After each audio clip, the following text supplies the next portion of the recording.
It is my joy to welcome you in Pastor's Wife Corner. The objective of this program is to encourage you, women, in the ministry to fulfill their unique part in God's plan of redemption. We will talk about women here in the Bible and get lessons to learn. So by this time, we'll talk about the Levite's concubine in the Bible. In Judges chapter 19 and chapter 20, tells one of the most disturbing stories in the Bible has to offer. We see here the mistreatment and brutality shown to the woman. The story begins in chapter 19 of Judges. The Levite had a concubine who had run away and been unfaithful to the Levite. After 4 months, the Levite went to bring her back and restore their relationship. On the return trip together, they accept the hospitality of an old man of Gibeah. But wicked men threatened them to kill during dinner at the house they were staying in. Because they were afraid and threatened, now the Levite gave his own concubine over to them. During the night, the Levite's concubine was beaten, abused, and gang raped by the wicked men of Gibeah. In the morning, the Levite found his concubine lying in front of the door, nothing pulse and heartbeat. So the Levite placed her dead body on his donkey, traveled back home, where he proceeds to cut his concubine's body into 12 pieces. And the Levite distributed her cut body throughout Israel, one piece for each tribe of Israel. So this massacre provoked the intended response because no such thing has never done before since the day the Israelites came up out of Egypt. The tribe of Israel came together and decided to have the men who raped and murdered the Levite's concubine to put them to death. But when they confronted the people of Benjamin, the Benjamites chose to protect the guilty parties and refused to turn them over for justice. So a war erupted, and the tribe of Benjamin eventually defeated. So there are big notes that reveals from the story of the Levite and his concubine.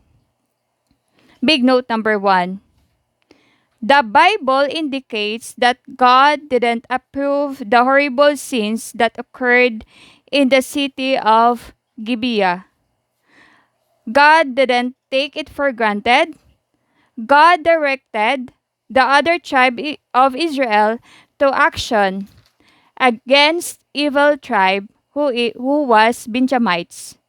This means that when we committed sin in the eyes of God, expect that there will be consequences and terrible things will happen to us because God hates sin and God didn't tolerate sin. Big note number 2. Our sin affect others and potentially lead others to sin, just like what happened to the unfaithful concubine of the Levite. The husband should forgive an unfaithful wife and even pursue her, but not for his horrible decision to give her to the evil and homosexual men in the city of Gibeah, who raped her all night until she died. The Levite was supposed to be the one who protect his concubine, but instead protecting her from evil men, he gave them just to save himself. Big note number 3. If we reject and abandon God, it seems that we found all things that we're doing is right in our sight. Sometimes, people pretend that women are less important than men, or men under women, or men abused men, and loving men abusively rule over women.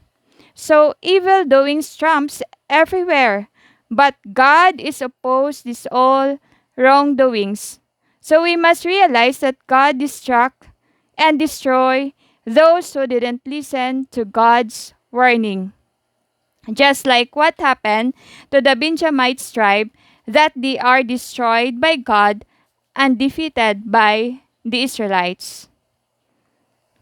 Not because that Israelites are good in the eyes of God, but because of Benjamites' wickedness. Lesson: women, in the eyes of God, man and woman are equal involved. Male and female have equal status in God's eyes. Considering all the evil in the world, sometimes we ask, can God relate our pain, or does God really cares about us?